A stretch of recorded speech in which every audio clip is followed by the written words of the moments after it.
12 ஆண்டுகளுக்கு ஒரு முறை உச்ச சூரியனோடு குரு இணைவார். 12 ஆண்டுகளுக்கு ஒரு முறை.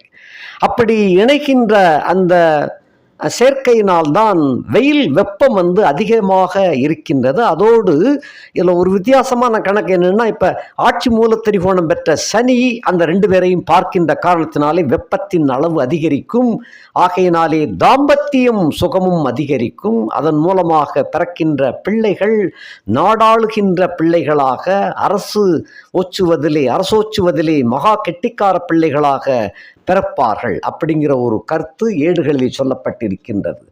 இந்த கணக்கின்படி அந்த சூரியனும் வியாழனும் இணைந்து இருக்கின்ற இந்த வேளை சனியினுடைய பார்வை பட்டு கொண்டிருக்கின்ற காரணத்தினாலே வித்தியாசமான உறவுகள் மேம்பாடுகள் அமைந்து மிக வித்தியாசமாக குழந்தைகளை பெற்றெடுத்து நாடாளக்கூடிய யோகத்திலே பிள்ளைகள் பிறப்பார்கள் என்பது